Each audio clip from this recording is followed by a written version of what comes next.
তৃণমূল কর্মীর হাতে মার খেলেন কলেজের অধ্যক্ষ। অপমানে কাঁদতে কাঁদতে চাকরি ছাড়ার ইচ্ছে প্রকাশ করলেন তিনি। নদিয়ার চাপড়ার গভর্নমেন্ট জেনারেল ডিগ্রি কলেজের এই ঘটনায় হতবাক গোটা শিক্ষক মহল। তৃণমূল কর্মীর হাতে আক্রান্ত হওয়ার পর আতঙ্কে নিরাপত্তাহীনতায় চাকরি ছাড়তে চাইছেন অধ্যক্ষ। আক্রান্ত এই অধ্যক্ষের নাম শুভাশিস পাণ্ডে। লিখিত অভিযোগের ভিত্তিতে ঘটনার সার্বিক তদন্ত শুরু করেছে চাপড়া থানার পুলিশ। যদিও এই ঘটনায় অভিযুক্ত তৃণমূল কর্মী অজয় ঘোষ এখনো অধরা।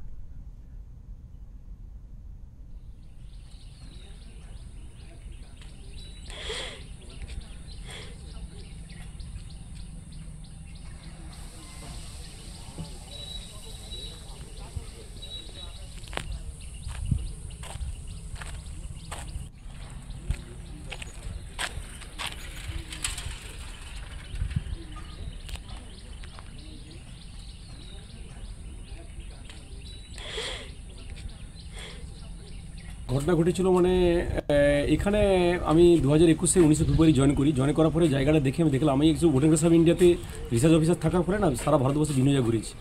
এই সংরক্ষণের ব্যাপারটা দেখলাম, এত সুন্দর রিয়ার গাছপালা এখানে আর অ্যানিমেল আছে, দেখে আমার মন জুড়ে যায়। 2022-এ আমি এখান থেকে 5-7 কিলোমিটার দূরে কতগুলো জায়গা, গংরা, রাজীবপুর, এরকম জায়গায় আমি বায়োডাইভার্সিটি জীববৈচিত্র্য সংরক্ষণ সেইটা করার জন্য একটা বোর্ড বসাই। রাস্তার ধারে সরকারের জায়গা, ওটা কোনো কারো পাবলিক জায়গা না, জাস্ট ঝোপঝাড়গুলো। এই প্রচেষ্টা নিয়েছে সারা পৃথিবীতে কেউ করেনি, এই কাজটা ফার্স্ট আমি নিয়েছি এবং ন্যাকে আমরা বি গ্রেড পেয়েছি এটার জন্য। এবং এই সংরক্ষণের কথা 1 সপ্তাহ আগে আমি শুনতে পেলাম যে এরকম একটা বোর্ড কেউ একটা ভেঙে উল্টে ফেলে দিয়েছে। খবর পেয়ে আমি কাল কলেজ আওয়ারের পরে 4:30টার সময় কলেজ থেকে বেরোলাম, 5টার সময় ওইখানে গিয়ে আমি এটাকে ঠিক করছিলাম। আমার সিকিউরিটি গেছিলো এবং আমার যে মালি ছিলেন গার্ডেন তিনি গেছিলেন, সব করে দিয়ে আমি মনিটরিংয়ের ছবি তুলছিলাম জিপিএস ক্যামেরা দিয়ে। তারপরে একজন লোক, ভদ্রলোক এলেন, উনি এসে দাঁড়িয়ে থাকলেন বাইকে দাঁড়িয়ে আমাকে বললেন এটা কেন করছেন। আমি তার কথা বলিনি, আমি কাজ করে যাচ্ছি। তারপর বারে বারে বলছে এটা কার পারমিশন নিয়েছেন। পারমিশন কেন, সরকারের জায়গায় পারমিশন কী আছে।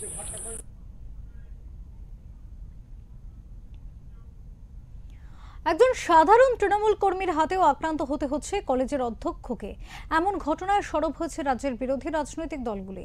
জানা গিয়েছে ওই অধ্যক্ষ মূলত কীটপতঙ্গ রক্ষা বিষয়ক গবেষক হিসেবে কাজ করেন। পাশাপাশি পরিবেশ কর্মী হিসেবেও গোটা দেশ জুড়ে কাজ করেছেন তিনি। প্রায় 5 বছর ধরে চাপড়াতে কর্মরত রয়েছেন। মূলত ওই এলাকাতে যাতে কীটপতঙ্গের অবলুপ্তি না হয় সেই কারণে কাজ করে আসছিলেন তিনি। চাপড়ায় দীর্ঘদিন ধরে দেখা যাচ্ছে একাধিক সরকারি জায়গায় এবং রাস্তার পাশে নয়াঞ্জলির ধারে ঝোপ জঙ্গল সাফাই করে দিচ্ছে এক শ্রেণীর মানুষ, যার ফলে সেই প্রভাব কীটপতঙ্গের উপর পড়ছিল। মূলত সেই কারণে তিনি মানুষকে সচেতন করতে বিভিন্ন জায়গায় সচেতনতামূলক বোর্ড লাগিয়েছিলেন। কিন্তু দেখা যায় কিছু সাধারণ মানুষ সেই বোর্ডগুলি ভেঙে ফেলে। মূলত গতকাল তিনি ওই ভাঙা বোর্ডের একটি মেরামত করতে গিয়েছিলেন নিরাপত্তা রক্ষীদের সাথে নিয়ে। সেখানে ওই অভিযুক্ত হঠাৎ তাকে গিয়ে জিজ্ঞেস করেন কার অনুমতি নিয়ে তিনি এই বোর্ড লাগিয়েছেন। সেই নিয়ে শুরু হয় বচসার। এরপরেই আচমকা ওই অভিযুক্ত বেধড়ক মারধর করতে থাকে অধ্যক্ষ শুভাশিস পাণ্ডেকে।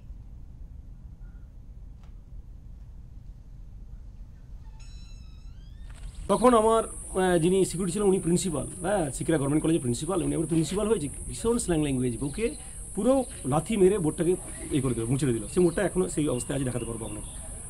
তারপরে আমি বললাম এটা কোনে কেন করলেন এইভাবে, আমি করছি এইটা বলার পরে তুই আমাকে করছিস, আমরা মূর্খ বলে যা ইচ্ছা তাই করবে, দিয়ে মার মানে প্রচুর, এখনও পেন প্রচুর হচ্ছে। এই জায়গাটা আমি দেখলে বুঝতে পারবেন। কালকে চাপড়া হসপিটালে গেছিলাম, তারা দিয়েছিল সারা রাত বরফ দিয়েছে, ঘুমাতে পারিনি আমি।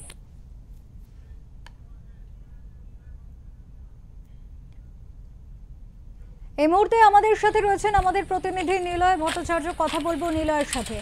নিলয়, এই অধ্যক্ষকে বেধড়ক মারধর করেছে, অভিযোগের আঙুল উঠছে তৃণমূলের এক সাধারণ কর্মীর দিকে। ঠিক কি ঘটেছিল প্রথমেই জানতে চাইবো তোমার থেকে বিস্তারিত।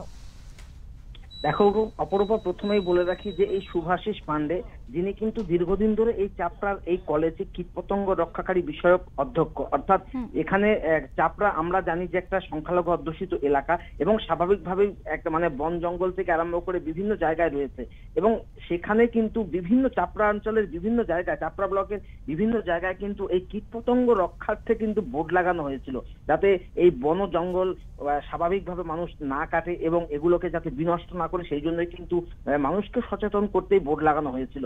আর সেই বোর্ড, অর্থাৎ এই বোর্ড যখন লাগানো দেখে কিছু মানুষ কিন্তু সেগুলো তুলে দেয় এবং তুলে দেওয়ার পর সেই বোর্ড পুনরায় যখন সে মেরামতি করতে আসে এই শুভাশিস বাবু, তখন কিন্তু তার উপর চড়া হয় এই অজয় ঘোষ নামে এক স্থানীয় তৃণমূল কর্মী হিসেবেই সে পরিচিত সে, এবং তখন তাকে তার গায়ে নাকি সে হাত দেয় এবং তাকে ধাক্কাধাক্কি করে। তিনি কিন্তু অসম্মানিত বোধ করেন এবং তাকে মারধর করা হয় বলেও কিন্তু অভিযোগ। এবং স্বাভাবিকভাবেই তিনি তখন একেবারে তার হাতে লাঞ্ছিত হয়ে তিনি কিন্তু এই কলেজে আর অধ্যক্ষ থাকবেন না এবং স্বাভাবিকভাবে এই কলেজ তিনি পরিত্যাগ করবে।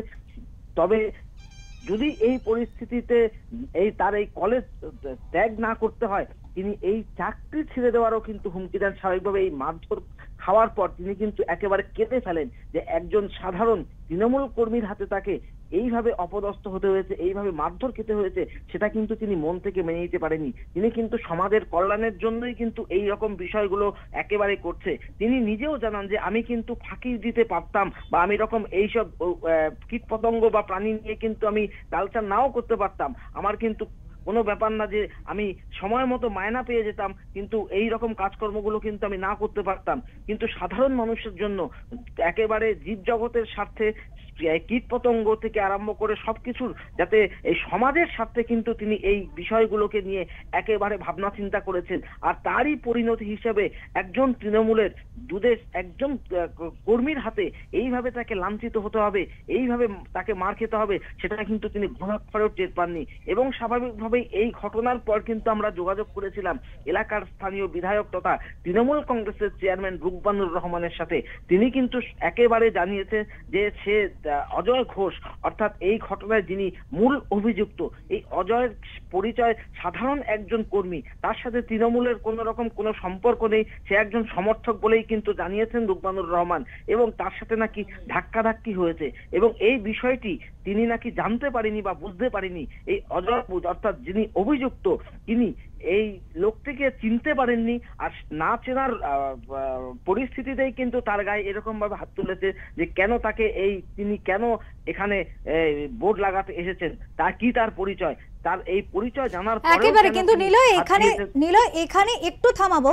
এই যে তুমি বললে যে তিনি বলেছেন সেখানকার একজন তৃণমূলের নেতৃত্ব, তিনি বলছেন যে অধ্যক্ষের পরিচয়টা সঠিকভাবে না জানার কারণে তার গায়ে হাত তুলেছে। তাহলে কি সাধারণ মানুষেরও কোনো নিরাপত্তা নেই যে যখন খুশি যার গায়ে ইচ্ছা মতো হাত তুলতে পারে তৃণমূল করে বলে? একেবারেই কিন্তু এই প্রশ্নটি উঠছে কেন এই ঘটনায় যিনি অভিযুক্ত রয়েছে অজয় ঘোষ, তার কিন্তু দাদা একটা স্থানীয় চাপড়ার একটি পঞ্চায়েতের তৃণমূলের মেম্বার, অর্থাৎ সেই তৃণমূল মেম্বারের ভাই হয়ে তিনি কিন্তু এই ক্ষমতা বলেই এই শুভাশিস বাবুর গায়ে হাত তুলেছেন, এমনটাই কিন্তু প্রাথমিকভাবে জানতে পারা গেছে। এবং শুভাশিস বাবু যখন তার হাতে লাঞ্ছিত হয়েছেন, যে একটা সাধারণ মানুষের হাতে মানুষের কল্যাণ করতে গিয়ে তখন তাকে একজন সামান্য মানুষের হাতে এইভাবে লাঞ্ছিত হতে হয়েছে, তাকে মারধর খেতে হয়েছে, তিনি কিন্তু আর চাকরি করবেন না। অর্থাৎ তিনি এখান থেকে বদলি চেয়েছেন, আর যদি বদলি না হয় তাহলে তিনি এই চাকুর জীবন থেকে কিন্তু তিনি অব্যাহতি দেবেন, এই বিষয়টিও কিন্তু তিনি উল্লেখ করেছেন। আর এক্ষেত্রে অধ্যক্ষের তরফ থেকে কোন রকম অভিযোগ কি দায়ের করেছেন তিনি? দেখো, চাপড়া থানায় অভিযোগ প্রাথমিকভাবে হলেও কিন্তু চাপড়া থানার পুলিশ ঘটনাটির একেবারে সবিস্তারে তদন্ত করছেন। এবং এই ঘটনায় যিনি অভিযুক্ত রয়েছেন অজয় ঘোষ, তিনি কিন্তু জানিয়েছেন যে তিনি হঠাৎ করে ভুল করে এই বিষয়টি করে ফেলেছেন এবং তিনি কিন্তু ক্ষমা চেয়েছেন। অবশ্য ক্ষমা চাওয়ার পরে তারপরেই কিন্তু রুকবানুর রহমানও এই বিষয়টি জানিয়েছে সে না বুঝেই কিন্তু এই ধাক্কাধাক্কি করেছে বা তাকে গায়ে হাত দিয়েছে কিনা সেটা কিন্তু আমরা এখনো পর্যন্ত জানতে পারিনি। তবে এই শুভাশিস বাবু কিন্তু অভিযোগ করেছে তাকে কিন্তু মারধর করা হয়েছে এবং সেই মারধর খাওয়ার পরে কিন্তু তিনি কান্নায় ভেঙে পড়েছেন। যদি একজন সাধারণ মানুষের কাছে এইভাবে তাকে মারধর খেতে হয়েছে, তাকে লাঞ্ছিত হতে হয়েছে, এবং এই ঘটনার পর তিনি চাপড়া থানার পুলিশের দ্বারস্থ হয়েছেন। অন্যদিকে এই অজয় ঘোষ যিনি এই ঘটনার মূল অভিযুক্ত, তিনি কিন্তু অন্যায় স্বীকার এবং ক্ষমা চেয়েছেন যে তিনি ভুল করে তার মাথা ঠিক ছিল না এবং তিনি অজান্তেই এই বিষয়টি কিন্তু এই কাণ্ডটি তিনি ঘটিয়েছেন। অনেক ধন্যবাদ নিলয়, অনেক ধন্যবাদ তোমাকে।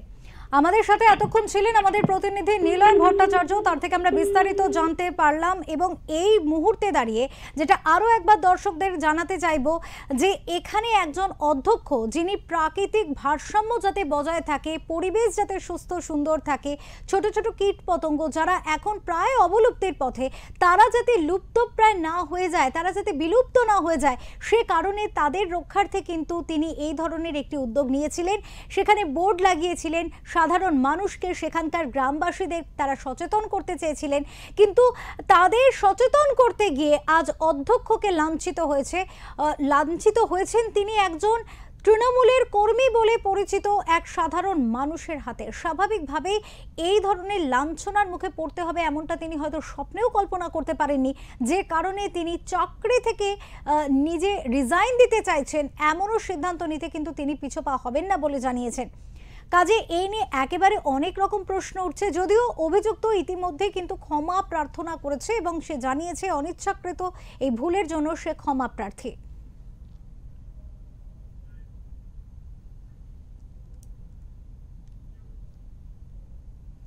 জানা গিয়েছে অভিযুক্ত অজয় ঘোষের ভাই চপড়া হাটখোলা গ্রাম পঞ্চায়েতের সদস্য, আর এরপরে আক্রান্ত অধ্যক্ষকে চিকিৎসার জন্য পরবর্তীতে চাপড়া গ্রামীণ হাসপাতালেও নিয়ে যাওয়া হয়েছে। অধ্যক্ষ শুভাশিস পাণ্ডে অভিযুক্তের বিরুদ্ধে চাপড়া থানায় একটি লিখিত অভিযোগ দায়ের করেছেন। সাংবাদিকদের মুখোমুখি হয়ে তিনি কিন্তু জানিয়েছেন যে তাকে বদলি করে দেওয়া হোক অথবা তিনি চাকরি থেকে নিজেকে সরিয়ে নেবেন।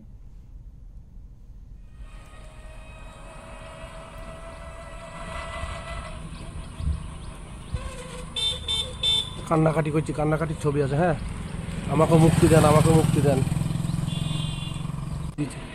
তাদের ডাউনলোড করেন।